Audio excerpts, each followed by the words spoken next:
Wolfpack, what is going on? It's your boy, the Wolf of Roto Street. You can find me at Roto Street Wolf.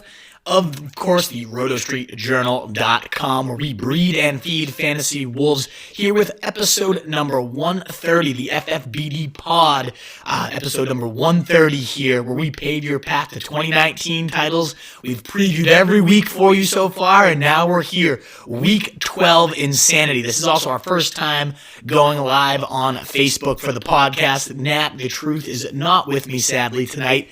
Probably the most dad thing I've ever heard of. He's going to a Parks and Rec meeting for his local town. So shout out Truth. Enjoy being the dad of the year there at Parks and Rec. Nice. I have nothing else to say after, butterfly farms and everything. This might be the worst I've ever heard Parks and Rec meeting, but enjoy it. So I'll be here solo, and why not test out a live stream for the solo pod here, giving you a chance to ask your questions live on the broadcast. I'll be sure to answer them all. We'll run it as usual, higher, lower, Hail Mary. We'll hit the trainer's room right before that to let you know what injuries to pay attention to, especially for Thursday night. We have a lot of ones coming up for that. Getting an echo, says CJ. Sorry about that. Let me try to quickly fix that. Still bad if I'm going to unplug and plug back in. Let me know.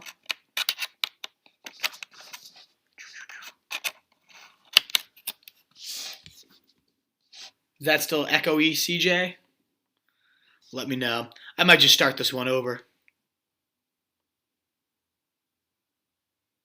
Is that still bad?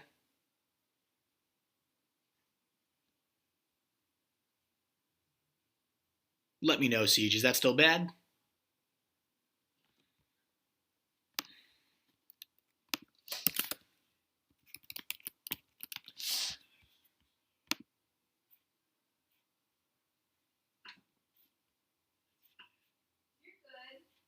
Alrighty. We are live. I'm going to start this one from the top here because we had a decent echo there. So, 3, 2, 1. Welcome on, everybody, to the Fantasy Fullback Dive, where we pave your path to 2019 titles. This is episode 130. We're going to be here for your Week 12 preview. First time ever also live streaming on Facebook, so welcome on in on Facebook Live if you're here. The reason I'm on live tonight and not the usual is the truth is not with me. He's doing the most dad thing I've ever heard, a Park and Rec meeting. I thought that was just a TV show, but somehow he has topped the butterfly farm here, folks.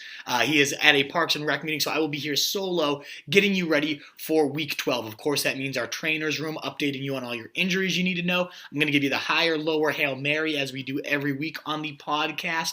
And then, of course, the reason I like doing these live is so I can answer your sit-start questions. I've got a great mailbag from Twitter already, but I always like to prioritize the people that have come on in and to the live broadcast and join me, like Chris, Jason, as always, Jose Vega. Good to see you guys. And any likes, shares, appreciate anything to help this get more found. But let's get you ready for Week 12. I can't believe I'm even saying that. The fantasy season is almost all the way over. We're 75% through, and the regular season, only 2 weeks left after this one. This one plus one more, then it's the fantasy playoffs. So we got to get the lineups right here, folks. So let me help you out. Let me get your sit starts right for you and preview who I would have in my lineups and prioritize. And we're going to start with Thursday night football injuries because that's coming up tomorrow, of course, is Wednesday recording. You'll hear this on Thursday. Some big names, though, like Will Fuller, hamstring. He's going to be questionable for Week 12 against the Colts. He's practiced in a limited fashion every day, but he also did that last week, so I would consider him a true game time decision. Of course, he impacts the entire offense, just that lid-lifting presence, gets everybody more open underneath, especially DeAndre Hopkins. He'll take a little bit of a target bump, 37% target share these last 3 games. Insanity over the last month, how often he's been targeted. But those quality of those looks might go up when he's drawing less attention. Kenny Stills, you can't even stream if Fuller's back. Kiki Cutie's been useless anyways. I think he could toss Fuller back in there. I know our own guy, Dan Hegarty, thinks Fuller is going to do a Robbie Anderson-style stretch run here. Again, Robbie Anderson, the top 3 receiver down the stretch last year. We could see that. The stretch run, though, looks ugly. There's 3 red matchups on the calendar, only one really juicy one. The Colts not so bad, though, and I wouldn't be shocked to see that game develop into a sneaky Thursday night shootout. So you could put Fuller in your lineup. He's right around my wide receiver 35 or so range. So let me know if you have any questions on him if you want to use him tonight, or tomorrow night, rather. Also in the backfield for the Colts, obviously, Marlon Mack's out at this point. We don't know exactly how long. I texted our insider, Joe Hopkins, who lives out in Indianapolis. He said he's expecting 2 to 4 weeks. They've refused to put him on the IR. Reich said it's not even a possibility. So we should see him again. I'm seeing him dropped in some leagues right now. If you're a playoff-minded owner, I would stash him immediately if you see him dropped. But in his absence, what can we expect? What will this backfield look like? Can I use anyone on Thursday night? It would have been a whole lot better if Jordan Wilkins' ankle was not on, was going to be inactive. But unfortunately, he's removed from the Colts injury report. He should be expected to play. And he kind of led this backfield before going down in any type of cleanup duty for Marlon Mack. Out of nowhere comes Jonathan Williams, gets 13 carries, rips off 116 yards, kind of leads the team in snaps with Mack down. But that was also in a bleed the clock. They were dominating the Jaguars, who also have one of the worst run defenses, one of the biggest funnel run defenses in the league. So ultimately, it really favored Jonathan Williams to do well. This week, I expect those two to kind of split the work, which just limits the upside or appeal of any of those guys. I can't confidently endorse either of them, but I do like Nyheim Hines coming out of the backfield. He's the clear-cut, out of all those guys who has a clear-cut role, it's him, and I do expect the Texans to put up their points, which means comeback mode that favors Nyheim Hines. He averaged 8.5 targets per game when Marlon Mack was out of the lineup last year, and no team is giving up more receptions to running backs, 7.5 per game, or receiving yards, over 64 receiving yards to running backs per game than the Texans. So this is a very juicy spot for a pass-catching backs, and that's what Hines specializes in, especially if game flow plays out. We'll talk about him a little bit later again as my Hail Mary of the week, but I like Nyheim Hines at only 25% owned. Everyone turning to Williams. A lot of people also saying go to Wilkins. It's going to be Hines for me, the guy that I really like. And even more important than any of them, a bigger talent than any of these guys, T.Y. Hilton, questionable for Week 12, practiced in full today, which is fantastic. Another questionable pass catcher there, Eric Ebron, also practiced in full. Now, T.Y. Hilton, I'm going to save some stats for later, but he blows up against the Texans. Absolute insanity. He's been the focal point of this offense. They've been sputtering to under 200 yards. In fact, under 170 yards per passing per game over their last three without him.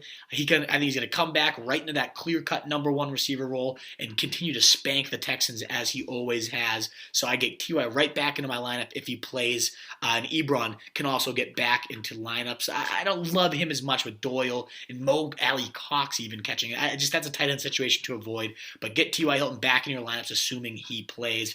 That's it for Thursday Night Football. Other injuries to keep note of in the trainer's room. And again, ask me any questions, especially for Thursday Night Football you might have. I see Jimmy Parsons, Sal, Daniel, all our usuals here. Pumped to do that. I'm going to get through the trainer's room, then I promise I'll get to your questions before high or lower Hail Mary. So hang on tight with me, gentlemen.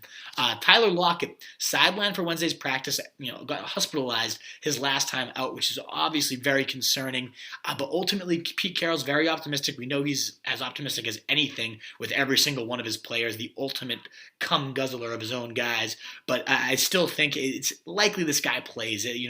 Got released from the hospital, said it was really precautionary. And as long as he's out there tomorrow, this is, again, Wednesday we're recording this, as long as he's out there on Thursday, he should be good to go. And if he plays, you got to love him. My number wide receiver 4 this week, facing Philadelphia. Roto-World calls him a wide receiver 2 in a projected shootout. This guy is a top 5 wide receiver this week, as he's been all season long. The floor is enormous. The guy's been over double digits pretty much every single week. And then he has these blow-up games, too. In Philadelphia, certainly welcoming to a blow-up spot for wide receivers, giving up the 6th most points and the 2nd most points to outside receivers, too. So I got to get Lockett into my lineups as long as he's out there. Just make sure that leg is okay after he was sidelined today on Wednesday. There's a lot of injured 49ers, and that game is Sunday Night Football. You got to have your backup plans ready. So let's run through the gamut here real quick. Deebo Samuel, George Kittle, Emmanuel Sanders, and Matt Breida all absent on Wednesday's practice.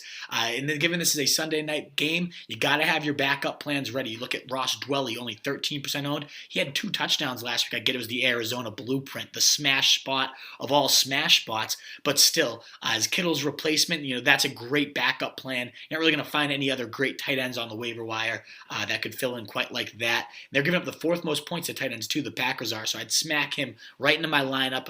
Is a great Kittle Band-Aid.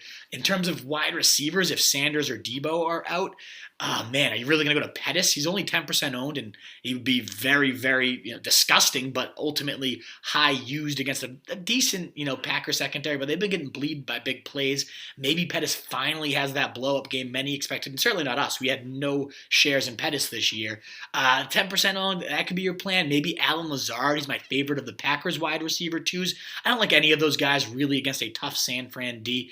I don't hate Josh Reynolds, only 10% owned for the Rams. They're playing Monday night, so you could potentially get that with Robert Woods still away from the team. And speaking of that, let's transition. There's some backup plans, though, for wide receivers. Make sure you're tracking Debo, Kittle, Sanders, and Matt Breida throughout the week. And if Breida's out, Mostert again, a decent spot for the guy. Fifth most points to running backs, Green Bay. They've been bled a lot. You got to get past the fact that he fucking sucked and ruined weeks. Oh, God, I fucking hate him.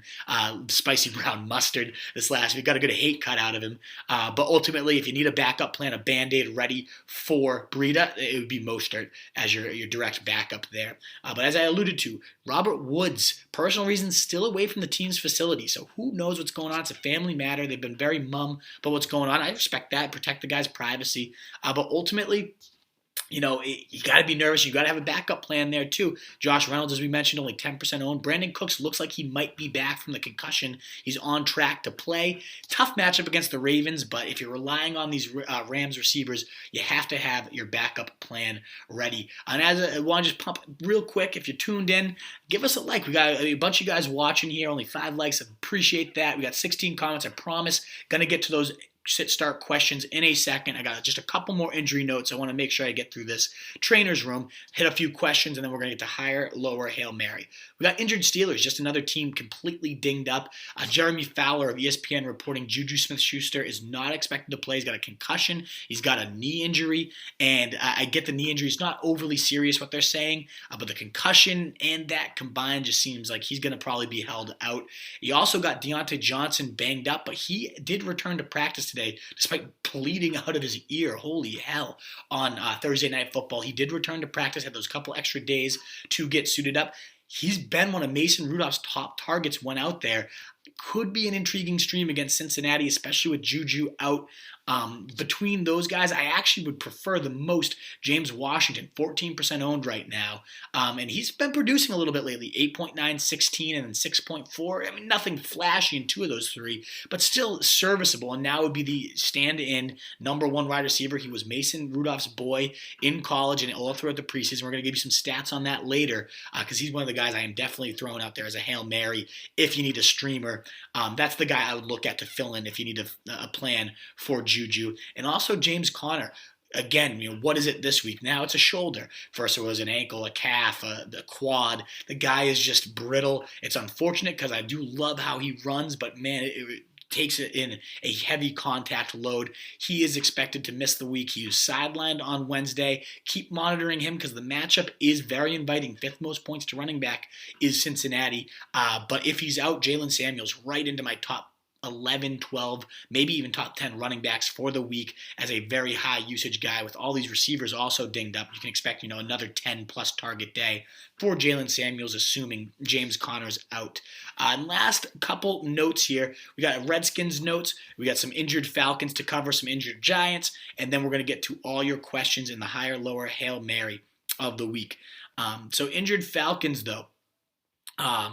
Right here, or injured back. Let's go to the Redskins backfield here. Adrian Peterson sideline. They're saying it might be rest, but also labeling it turf toe. So who knows how serious this is going to be. He played a season low 25% outside the first game where he was benched, with Darius Geis returning, playing about 7% more snaps this last week. I expect that to continue. I think he can cut the guy, get Darius Geis's significant injury history, but I imagine the team's going to try to work him a bit more each and every week, maybe try to get a sense, can this guy be our back of the future, our future horse? Potentially. In the meantime, Chris Thompson also returning to practice on Wednesday. Another intriguing ad, only 13% owned. He averaged well over 6 targets and 4 receptions a game, so definitely very PPR relevant. In fact, he had 8 targets over the first couple weeks. I get that was Gruden's offense, but he was the RB10 before going down in 2017, the RB12 in PPR points per game just last year. This offense has always kind of funneled to him when he's out there. It's Bill Callahan. He's much more old school style, but would not be shocked to see him, Chris Thompson, coming right into a role. They're facing Detroit, so that's the team giving up the most points to running backs. Any of these guys could be intriguing for sure. In terms of injured Falcons, we got Devonta Freeman not practicing this Wednesday, looking like another Brian Hill 15-plus carry day, but he's the fucking worst. I absolutely hate Brian Hill. 15 carries, 30 yards, no touchdowns, gets vultured from Ullison, tells you he doesn't give a shit about your fantasy team. Let's all give a collective middle finger. Feel free to comment it if it makes you feel better. Middle finger to not Devonta Freeman, Brian Hill. Just ruining weeks in DFS, ruining weeks in season long. Screw you, Brian Hill. Not going to use you despite the decent matchup against Tampa Bay. That's a tough run D, not into that. Austin Hooper also not going to play, but ahead of the schedule, according to reports. So don't cut him, and if he's been cut and you're a playoff-minded guy, pick up Austin Hooper. The guy's been a monster this season, a top 3 tight end whenever he plays. That offense from Dirk Cutter has always funneled to tight ends. Won't be out there this week. You can't really stream Luke Stalker, disgusting, or Jaden Graham, even though Tampa Bay does give up the second most points to tight ends. You got to find someone else to stream, maybe a Ben Watson or something out there. But ultimately, Austin Hooper will not be playing this week. The Giants, Evan Ingram, speaking of tight ends, he's sidelined, and according to Jordan Rennan of ESPN, he'd be surprised to see him out there. It's a good matchup against the Bears, so if he plays, you can definitely toss him in the lineups. But ultimately, don't expect him there. Again, have your backup plans. I love Ryan Griffin, only 20% owned right now, facing Oakland, the third most points to tight ends, and just a couple big blow-up games across his last 4. One of my favorite streams right now, Ryan Griffin, the first place I'd look. Sterling Shepard does, I don't get how this works. He's in concussion protocol, but practiced in full on Wednesday. How do you practice in full despite being in concussion protocol? None of that makes any sense to me, but it seems like he's trending to returning this week. The guy did average 16 points per game. I was, in the top 10 in points per game right now when out there. Daniel Jones did love him. So ultimately, Sterling Shepard, only 40% on coming into waiver wires this week. Definitely a guy to consider for your stretch. The Giants have one of the easiest weeks 14 through 16. I wouldn't toss out Shepard quite yet against a tough Bears secondary, but ultimately you could, stash him right now. Let's see him get back on the field, see if that rapport has remained.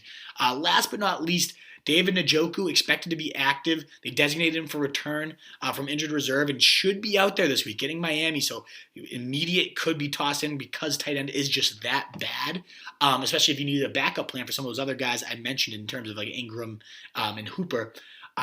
And also looking forward, Miami, the 15th most points, Pittsburgh, the 6th, Cincy, the 13th, and Arizona, the 1st. A very friendly next 4 weeks. He caught a touchdown in his only full game this year, David Njoku. I get last year was very boom bust.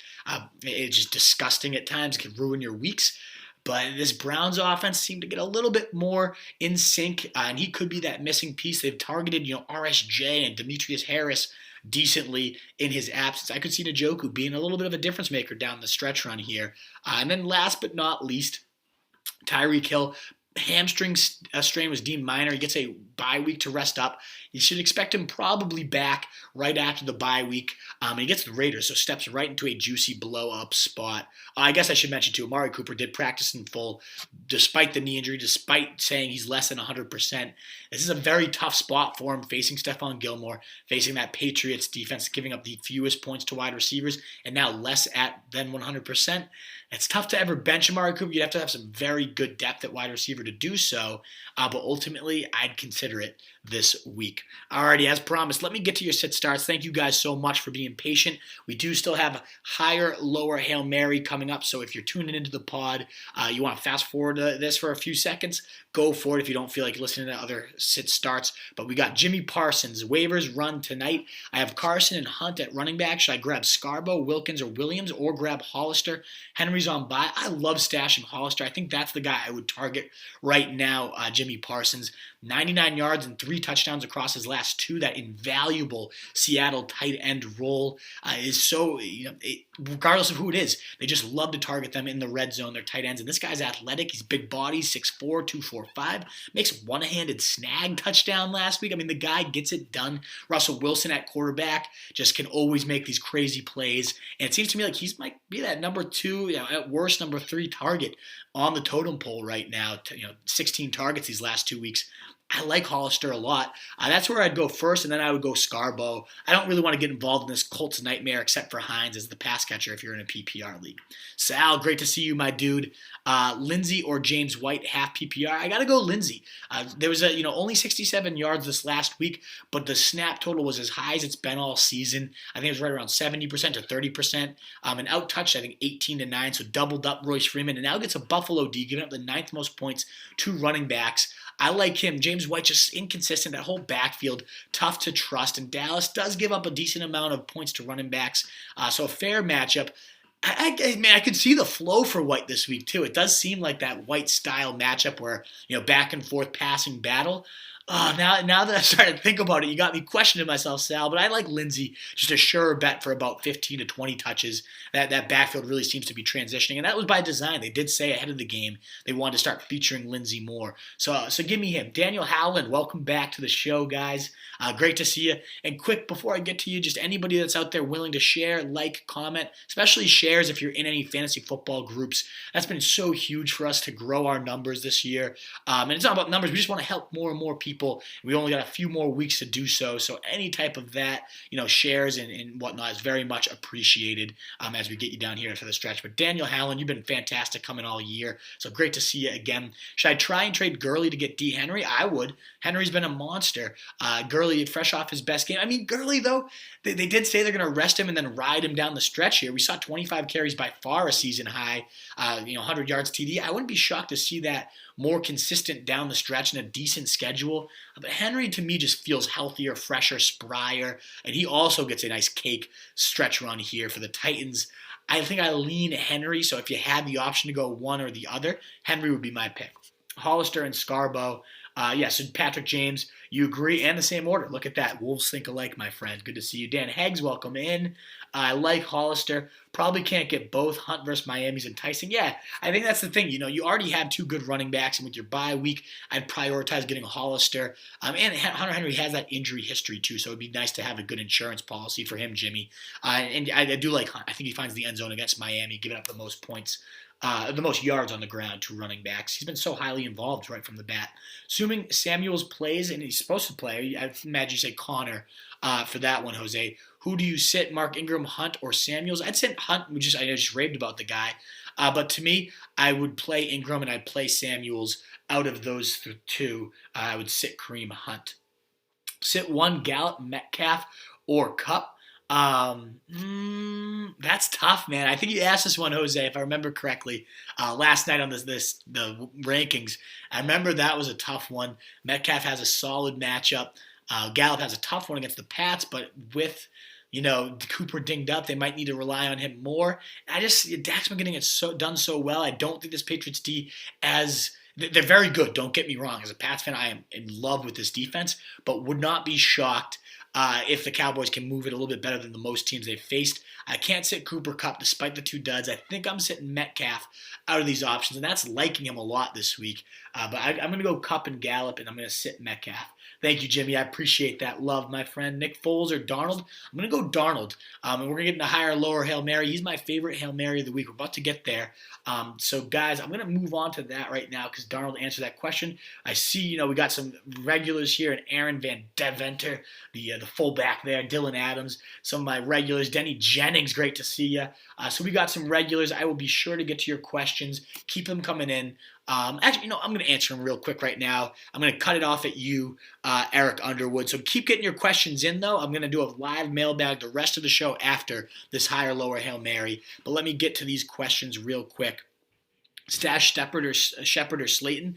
Ask Pat James. I think Shepard is the starter when he's there. Slayton would be more of the wide receiver 3. I like them both, but Shepard definitely to me is the clear-cut number 2, maybe even number 1 wide receiver when healthy, so I go with him. What should I do with Sanu? You can't start him this week, it seems, because ultimately he was missed practice. Him and Philip Dorsett missed practice. You got to put him on the bench until we know he's going to be consistently involved. I thought we had that sign, 14 targets, 10 catches, even only in the second week. All the reports are they're on the same page, that he didn't have to think in this offense anymore, and then he goes and disappears for a while. So ultimately, Dylan, you hang on to him because it could be a meaningful role in one of the better offenses in the league. but it's tough to trust him until we see that role. N'Keal Harry comes back, now it's maybe even more congested. It might just be Edelman, the only one you can trust as a pass catcher there. Aaron, just want to drop by and say Jamal has the best safety in the league. Thanks for tuning in, and I can't really disagree with you. I do love Jamal Adams, one of the absolutely top safeties in the league. Adam, someone dropped Freeman in my league. What the fuck? Yeah, I think you can pick him up, Dylan. Maybe they're thinking Brian Hill just takes over for the stretch, but he could practice as early as this week with the reports. So I would go out and scoop Devonta Freeman, who I imagine you're saying, because Royce Freeman can get cut and go fuck himself. He's useless. But ultimately, yeah, Devonta Freeman, go scoop him up if he's there. Denny Jennings, Hollister, Fant, or McDonald for this week and rest of season. PPR, thanks, Wolf. Hollister I just raved about, and for a good reason. Love him this week, and I love him rest of season. That Seattle role has been so invaluable to tight ends, especially in the red zone. So give me him. I do like Fant's target share, 23 across the last 3 weeks ever since Emmanuel Sanders left, but you got 16 for Hollister, 8 per game over the last 2. I lean that way, just a bigger athlete and a better offense. I trust that better. And then I'm going to get to your other questions after Eric Underwood, after I do higher, lower Hail Mary. Let's get Devontae Parker, Galladay, or Landry for the flex. I'm going to go Parker there. I do really like, I might go Landry, but Parker, man, 135 yards, season high, 7 catches, first game without Preston Williams, and he gets it done against Tre'Davious White, one of the top corners in the league. This guy's been at double digits in half PPR, 5 of his last 7. The wide receiver 18 over that, these last few weeks, and on the season, wide receiver 24. The guy is as consistent as they come, so it's tough for me to bench Parker. Landry's also in a great spot against Miami, plus you got the revenge game. Is it PPR? Is it half? Is it standard? Let me know for that. Landry is on a 3-touchdown streak too, so that's really tricky. If anything, I can at least say let's eliminate Galladay. I don't trust him with Driscoll. That's going to segue nicely into higher, lower Hail Mary. My quarterback of the week, higher. Carson Wentz versus Seattle. He's my QB 10. That's 5 spots higher than the ECR. And I get why you might be lower. I get why the experts might be lower. He hasn't been above 15 points in 4 straight weeks. But you look at the calendar, kind of understandable. Faced the 24th, 29th, 28th, 32nd in terms of fantasy points allowed. Very tough matchups over that span. They're all in the red in terms of calendar. Now he finally gets a top 15 matchup in Seattle. They've allowed 19-23, 460 passing yards to Matt Schaub. So 25 points there, 20 to Winston. That was Mayfield, Lamar, Matt Schaub, Winston, all around 20 points, all above 20. Jimmy G had a dud 10 points on Monday Night Football, but other than him, again, 20 points or more for their last 5 very strong efforts. I think Wentz could stack up nicely. I think that game goes back and forth, and you get, a nice 270, 300-yard, 2 to 3 touchdown day out of Carson Wentz. He'd be in most of my lineups this week.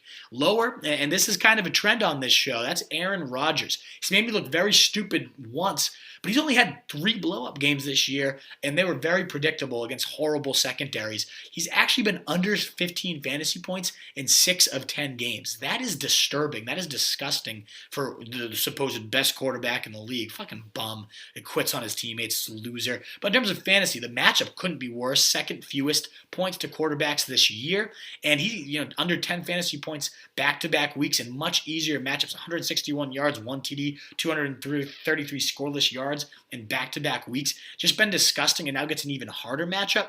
Not a fan of Aaron Rodgers. He's my QB 17, 11 spots lower than the ECR. Somehow he's the QB 6. Somebody please explain to me, how is Aaron Rodgers the QB6? Disturbing, disgusting, and dead wrong, in my opinion. I'd much rather have, in terms of Hail Marys, Sam Darnold, my quarterback 13 of the week. That's 3 spots higher than the ECR against Oakland, who's surrendering the 8th most points to quarterbacks. He's got 21 and 25 in his last 2 games, been taking advantage of strong matchups. And I think he's going to go for 20-plus again, flashing that strong chemistry with Crowder and Griffin, getting it done in the red zone. This Gase offense is starting to pick up the pace a little bit, not playing quite as slow and sluggish as they had been. So he's only 30% owned out there in a lot of leagues. And if he's not there, you can toss a Hail Mary in on Driscoll. Only 8% owned Jeff Driscoll. He's got some nice rushing ability, which really buoys his floor. He's facing Washington, giving up the 15th most points to quarterbacks. He just got done, Jeff Driscoll, in a much tougher matchup against the Cowboys. He's got 17 and 27 across 2 starts right now. If you're desperate for a bye week fill-in, I would take a long look at Jeff Driscoll. Also, Baker Mayfield's out there in a lot of leagues, so check him out against Miami. In terms of running backs, My higher of the week is Jalen Samuels facing Cincinnati. He's my running back 11. That's +7 on the ECR. They're giving up the fifth most points to running backs, nearly a touchdown per game, and the third most yards per game at 116.2. And there's really no one else there to throw to. No Juju. Deontay Johnson may be back, but probably not after bleeding out of his ear. So he should hog work Jalen Samuels in the receiving game. Him and James Washington. This offense should funnel through those two. This is, of course, assuming Connor's out. Things get a bit of a wrinkle, a bit of a wrench tossed in, if not. But still, I love Samuel's top 12 running back play, a RB1 in my opinion. Other than that, Darius Geis, I'm also a lot higher on. My running back 22, that's 9 spots higher than the ECR, facing Detroit, who gives up the most points to running backs. He was only at about 30% snap share last week, but AP's dinged up. I think that snap share is going to continue to grow each and every week. And Geis, just 45-yard touchdown on a screen pass this last week. I really like Darius Geis. The talent's always been there. He finally made it through a game healthy. I know Thompson's going to be back, and that's going to shake things up even more. Can you really trust a three-headed nightmare on one of the league's worst offenses?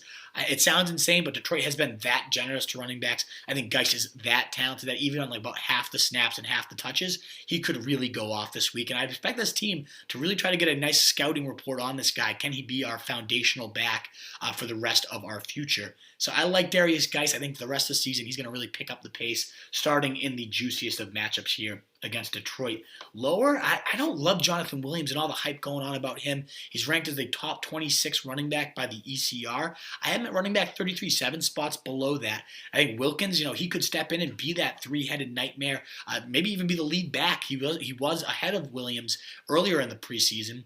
So I wouldn't be shocked if he's the one that leads the team in carries against Houston. And Houston, they've been generous to running backs in the receiving game, but definitely limiting teams on the ground.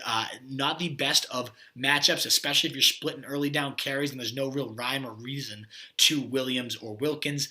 I don't love either of those guys. I would much rather, for my Hail Mary of the week, nice transition here, go to Nyheim Hines. He's much higher, not much higher, but a few spots higher at running back 30 this week for me. That's 10 spots higher than the ECR right now and higher than Jonathan Williams. If I'm going to trust a Colts running back, it's going to be Nyheim Hines. And the reason is Houston's very susceptible to pass-catching backs. I alluded to this earlier, but they've been getting the most reception in the league, 7.6, and yards, 64.6, 2 running backs alone. That's a shitload of points. That's 13 PPR points right there in terms of their averages. Hines does have a decent nose for the end zone, got a goal line carry last week. If this game flow favors him, if they go down early, I would not be shocked to see Nyheim Hines light it up. He averaged 8.5 targets per game.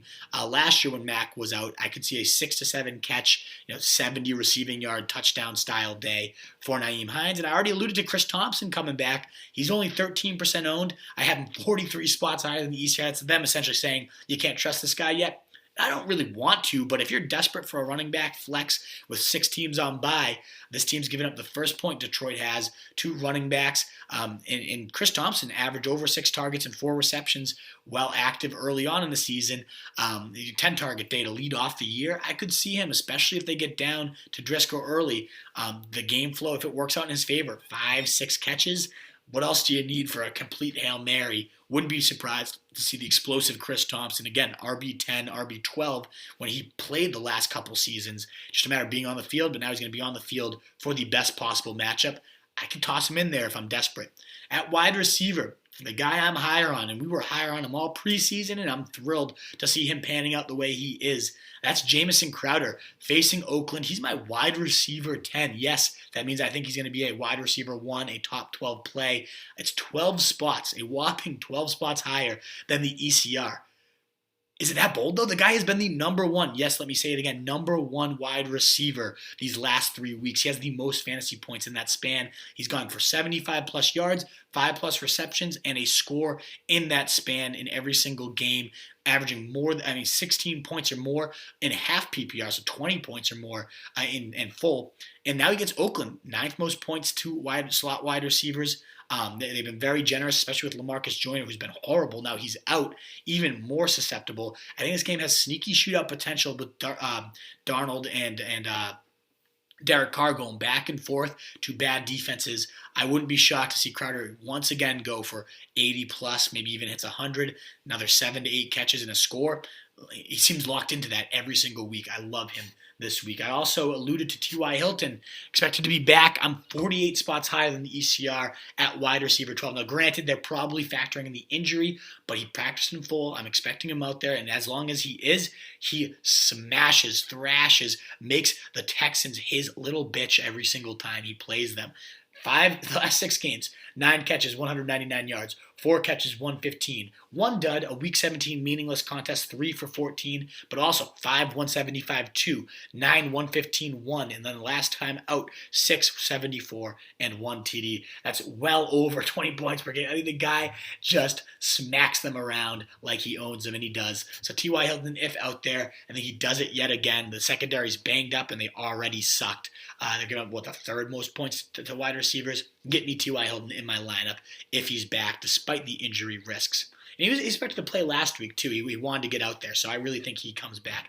Lower, anybody with a backup quarterback right now, they're fucking tanking these guys. We really factor in, you got your talent, you got your usage, and then you also have to factor in surrounding talent. And, man, we have some of the worst QBs we've ever seen playing right now. So looking at Kenny Golladay, he's my wide receiver 28 this week, 9 spots below ECR. Curtis Samuel, my wide receiver 34, 11 spots below the ECR. Tyler Boyd, wide receiver 41, 9 spots below the ECR.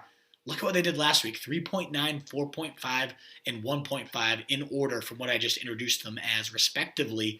And those were in some right matchups, too. So if I'm picking one to use, maybe, obviously Galladay's the better talent, and Driscoll just kind of slings it up and lets him make plays. Samuel will be getting like a third-string corner. So any of these guys could go off. But, man, if I have an option to bench them, I totally would. And speaking of options to bench them, Hail Mary, I alluded to James Washington, only 14% owned, facing a bad Cincinnati D, and might be the only true wide receiver on this team active.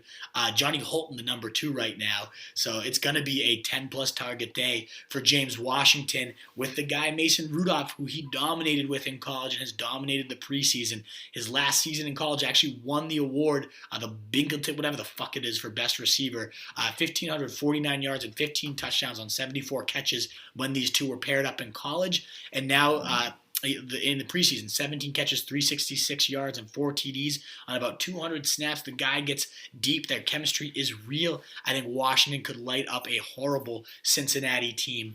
So big fan of him this week. Moving on to tight end, and this is our last position before we get to any other lingering questions. So I see like Denny Jennings, David, Daniel, you guys got some more in there, especially David. Thank you for sharing, shouting you out, brother. I appreciate that. Eric with another one. Let me know any more questions. It looks like we got like about 7 more lingering there. I got some Twitter ones, but comment in now, guys. I got my tight ends to get through, and then it's going to be pure mailbag the rest of the week. Any likes, shares in the meantime? Always greatly appreciated, folks, so thank you for that. But tight end, who am I higher on? The guy I've talked about at length already tonight, that's Jacob Hollister. He's my tight end 5. That's 4 spots higher than the ECR. Philly, not the best of matchups. It's not really a matchup-based, more so role-based here. That red zone tight end role is insane in terms of the way they scheme it up. You got Jimmy Graham leading the league in red zone catches, red zone touchdowns, red zone targets. Just a couple seasons ago, Will Dissly was averaging about a touchdown per game before he went down, and now you get Hollister. 3 touchdowns over his last 2, 99 yards, 12 receptions on 16 targets in that span as well. Big athletic guy, 6'4", 245. He can move, can contort the body. He's going to be that red zone weapon where Russell Wilson loves to lock in on. I think he definitely finds the end zone at least once in this shootout style game.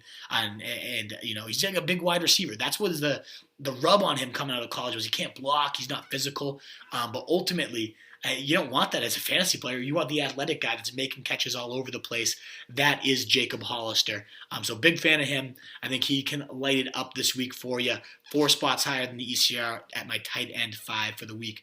I'm lower on Gerald Everett. My tight end 14, 5 spots below the ECR, and ideally not a starter for you, even though the ECR thinks he is. How can you put him in? He only played 14 snaps. He was dinged up coming into the game. Who knows if he's healthy? Impossible to trust, especially with 3 fantasy points or less. He's been under 3 fantasy points in 3 of his last 5 games. That's a week ruiner there, folks. And I get the position is hideous. I get he's had a couple blow-ups mixed into there too. But Baltimore, 28th most ranks 28th in points allowed to tight ends, so they are very good at limiting. That's the fourth fewest among tight ends, so very limiting, and that defense is just getting better by the week. You can't trust Gerald Everett in your lineups this week, folks. I don't think you drop him. The schedule coming up, listen to this: Arizona next week, the first most points, Seattle, seventh most points, in Dallas, fifth most points at tight ends in the next 3 weeks. So you don't drop him. He could really rebound, but I think right now banged up against a physical defense that's been defending tight ends very well. I couldn't have Everett in my lineup. Get in a Hail Mary, such as Ryan Griffin, only 23% owned, despite having some massive blowups over his last 4 games. He's facing Oakland, giving up the third most points, trailing only Arizona and Tampa Bay, who are historically bad against tight ends. So the Oakland secondary, also horrendous. Plenty of 20-point days to tight ends allowed already this year. And Griffin, 22.6 and 19.4 in 2 of his last 4. The floor is definitely scary. He's got a .3 game mixed into there too. But without Herndon, the guy's been in on 84% of snaps in all but 1 game, 94 or more in all but 3. So, the guy has been in there plenty, and I think this is a spot where he gets blown up again. Adam Gase loves his tight ends in the red zone. We saw Julius Thomas have a 15-touchdown season. Even in Chicago with nobody, they had guys who scoring touchdowns left and right at the tight end position. It's a scheme thing. The guy's nothing special with Ryan Griffin as an athlete, but still, in terms of volume, he's right around after Jamison Crowder. He's right around their next most consistent guy. I think he definitely finds the end zone this week against Oakland. Alrighty, folks, let's hit the mailbag. It's on to your sit starts the rest of the way here. It's starting off with Denny Jennings. I'm dropping Cry Me a River and picking up Brissett. I love it. Rivers looks like shit. He's not good anymore. He's sailing balls left and right. It was painful watching him, and I love Rivers' competitiveness, the trash talk and everything about him, but he doesn't back it up anymore. So not a fan of him at all. Totally can see you dropping him for Brissett. I like Jacoby's rest of season schedule. I think this week against Houston, they had given up the 9th most points to QBs. Definitely a great place to stream him. And with Josh Allen facing Denver, yeah, I play Brissett this week over Josh Allen, Denny. All about it. Winston or Brissett, you're asking here. David C. I do go Winston. He's my QB7 for the week. Another shootout-style game facing Atlanta. He's going to throw a pick 6. He's going to be a moron, probably going to fumble, but still, I could see him going 300 or more in 2 to 3. So, yeah, I'm a fan of Winston this week, even though I do like Brissett too. That's my plan. Friend and I are going to make a trip up north to catch a live show. I fucking love it, Daniel. Come on, get it. Keep up the show. Always recommend it. I appreciate that, man. If you want to catch one this season, our last one, most likely of the year, Old Planners on December 1st. So not this week. Going to the Pats Cowboys, baby. Can't fucking wait. But after that, live show, maybe you got your Monday off from Thanksgiving, whatever. We'll be there December 1st, Old Planners Brewery in Beverly. What a wonderful spot, too. If you've never been there, great beers, awesome setup there. Cannot wait to get back there. So, Daniel, if you want to make that trip up, December 1st, bring a crew. We'll have ourselves a day. That'd be fucking awesome, man. David C. asking Jamal Williams or Wilkins from Indy. I'm going to go Williams. Double digits in almost all his games since returning from injury. I don't trust this Colts backfield outside of Nyheim Hines.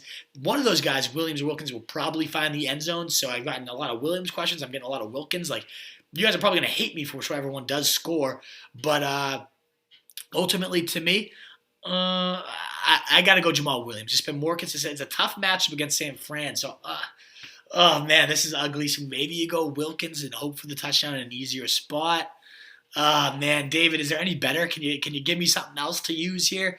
What else is available? But out of those two, I'm going to go Jamal Williams personally. Standard League Wolf. I can't remember the question, Eric. If you want to re-ask it, if you're still tuned in, my apologies. I can't remember what it was. So Standard League probably going to change up my answer, though, because I often do a PPR lens. Jacksonville, Detroit defense. I'm going to go Jacksonville's not set up well with Henry, probably going to steamroll that team. And Tannehill's been protecting the ball pretty well. And then Detroit gets an awful Washington team. And they're opportunistic. I could see Detroit getting themselves a touchdown this week. Haskins is horrendous. So, yeah, I'm going to go Detroit there, David. Denny Jennings, Crowder will be in my lineup going forward. Yeah, you can't bench that guy. Again, the number 1 wide receiver over the last few weeks. So yeah, keep him in that lineup and don't think twice, especially against Oakland. Half PPR, Goddard or Fells, asked David. I'm going to go Goddard. Touchdown in 3 of his last 4 games. And Fells, Also a decent red zone body, and the Colts are mediocre against tight ends. But to me, Goddard just feels a little bit safer. Seattle's been bleeding points to tight end, and Goddard's been scoring no matter what the matchup is. So give me him. I think he finds the end zone yet again. And then you also get the Zach Ertz, if he gets hurt, handcuff style upside to Goddard. And then Eric Underwood asking Parker, Galladay, or Landry. That's the standard league question. To me, I think I'm going to lean. Oh, that's a tough one. I like Landry in the revenge game, especially in standard. He's getting a lot of scores. I think they're going to make it a point to get him in the end zone, Eric. So give me Landry with a standard league scoring. Isn't that weird to think Landry? PPR is usually the league that you want him in, but standard, the touchdowns have been there. And a couple other mailbag questions. We got a few more. I apologize. I'm torn up with injuries. Don't apologize. I'm starting some fucking disgusting creatures in my lineup. But ultimately, yeah, bye weeks, it's a tough one, Dave. If you want to send us a screenshot of the best available in terms of the roles, I could probably toss in Thompson. I don't know if Hines is available. He'd be the first guy I look at. If not, I might go Thompson over those options you said at running back. Or can you get a James Washington at flex instead? Let me know that. December you gonna come up, Denny Jennings? You can crash on the couch, my dude. If you actually make it up from Philadelphia, we'll have ourselves an absolute day. I'll probably have to call out of work if Denny Jennings is making his way up here for Monday. I won't be able to show my face after the day we could probably put together. Alrighty, folks. Thank you guys so much, as always, for the continued support. Let me know, did you like the live broadcast? I really want to figure out how can I get me and Truth Live together on these.